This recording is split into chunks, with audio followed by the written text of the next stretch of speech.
cantered a little bit and then I slowed down. Was that good? So I think I'm going to continue on with that type of work because it's... Comfortable with it and you're getting the point across. This is much quieter. Uh-huh. You almost look like a little standardbred there.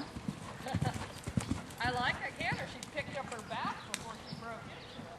So there was some relaxation, albeit speeding up quite a bit. Yeah. It's not rushing. Yeah. It's just bigger. There you go. Just waiting for the big deal. Yeah. It's coming, it's coming. I know it is. Sometimes I feel like she's very Dutch and I'm standing here with a Texas accent. Y'all can try. Yeah. Yeah.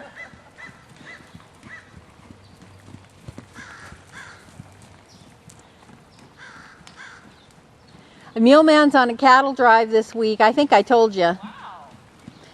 Wow. They have to go and get all the cattle out from way up in the breaks in the mountains before they get snow or rain. Because then he said what happens is they'll get way up in there and get snowed in and they'll starve. What kind of cattle is he dealing with? I'm not sure, but they're pretty darn wild. Nice. Okay. And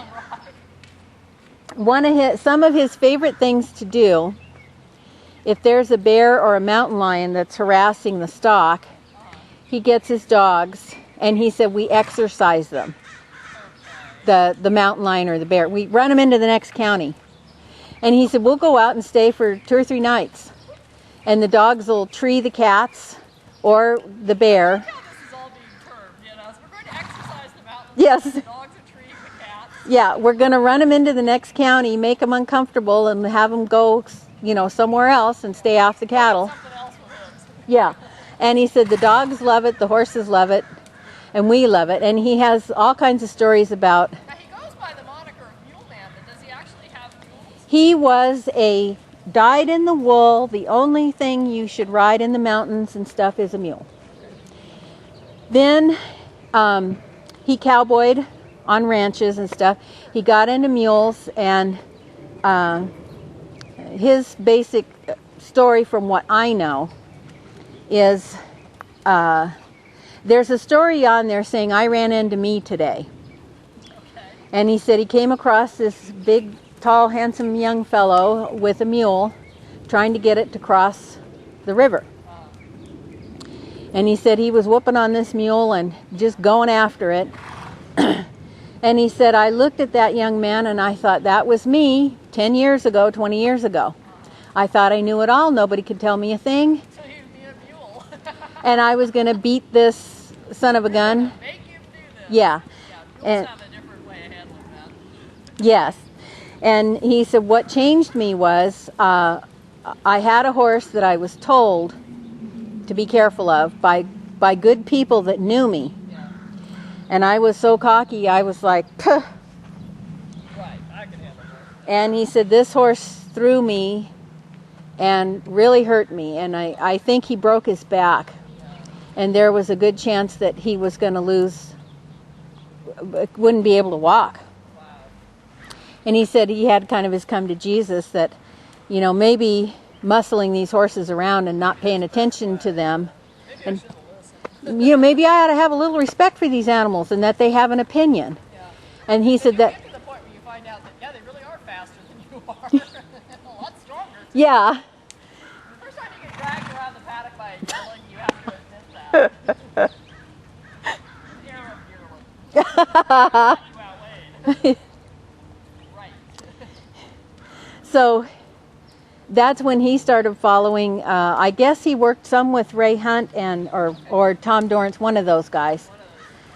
And he watches everybody, Pirelli, Brannaman. Well, there's stuff to learn from every one of them. Yep. They all have things that you can use and things that you can put in your pocket for later. Yeah. Yeah. So anyway, he kind of changed his ways after that. And now that he learned this way of being with the horse, he said, the only thing that worries me is I won't have enough time to find it all out. He said, I know I'll never find it all out. But he said the most fun with a horse, he gets them broke in 3 days. They're out on the trail in 3 days. Okay. they're going.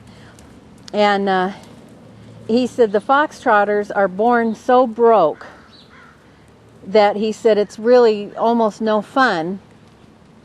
And he said, so I take on problem... I've already read the book. Yeah, he said that I take on problem horses because they're so much more interesting. And he said once we get past this certain point, and he said what happens with them is, and I did it with her one day, I had it, and then I lost it, but I'll find it again. And he said when you're working with them, you have to balance the physical work with the craving to be with you and relax and get their air back. And he said once they have this aha moment where if you stay with me, and he does most of his work at Liberty, no halter and lead. And he said you have the wild bronchi horse out in the round pen, and you use approach and retreat, and you saddle them and you bridle them, and you make that okay for them. And during the course of that, of course, the horse will leave several times as you, and they work. And he said they learn that if they come into you, it's peace, it's air, it's rest. And he said it changes the chemical balance in their brain. And he said once they have this big aha moment, he said their head will go all the way down, their eyes will close, they'll yawn, yawn, yawn, yawn, yawn, and they just totally let everything go. And he said, but they can't do it unless they've been exercised. True. There has to be a little stress. There has, then they have to have that energy burned off. Right. So they were already in that relaxed state. yeah. So he said, You have to wait for when's the explosion going to occur. yes. So he said once that happens to them, they start to crave that feeling of relaxation and peace. Right. And he says you build on that. And he said pretty soon, as soon as you go out to get the horse accepts you as the leader and as a source of peace, and they trust you. And like with your horse, he knows you're not going to put him in a spot where he's going to get hurt. So he doesn't worry about things. I'm the best scratching post he knows. Be my friend. He's so funny that in the morning when I put him, he's out in the arena at night. And in the morning I let him in the corral, and it's about from, about the distance maybe to your tacker for the first stall. Uh-huh. And I've gotten very lazy and I don't put anything on it anymore. And some mornings he's feeling very good about all this, and he canters in there. Oh. That was the case the other day. Except 2 strides into the canter, so he's almost at the gate. He stops Oh. and shows me his neck and says, now. Oh. Like this rub. And I know if I don't do it, he's going to go push the barn down, so he got me. It just cracked me up because he's like, breakfast! I want to be rubbed. Which goes to show that, yes, he's nimble enough to go from 2 strides of canter to a dead standstill on his own because he wanted something. Yeah. Happy to oblige. Yeah, I have to watch him at night when I turn him out because he just wants to have that neck rub so badly. And I'll be filling up a water tub or something. He'll come up behind me Oh. and he's And just standing there.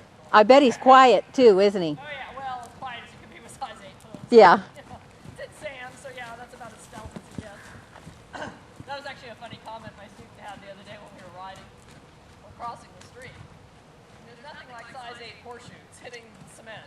Clop, clop. So you don't sneak up on anybody.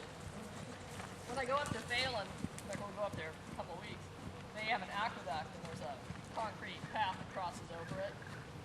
And the echo that happens when those feet hit that is amazing. You've got, I guess, there must be steel plates under the street or something. Uh-huh. Plus this concrete and there's water under it, and the noise is just amazing. So yeah, we've spooked a few other horses just walking, across. There's a big article, I'm going to have to show it to you in the No Worry Club magazine I got. And it's that ride where you jumped up in Joshua Tree, you're jumping the thing. I guess the girl that won is a No Worry Club member. And they did a big article about how she bought this horse and it was crazy, wild, and she used the method and got him all trained, and now she is having a... I'll have to get it. I know you'll know her because Probably, because we know a lot of these stuff. and because it showed her jumping the same jump as Dan. Oh, okay, yeah, they've used that one a couple times. Gosh, whatever it is. What's the horse look like? It looks like a dun, quarter horse.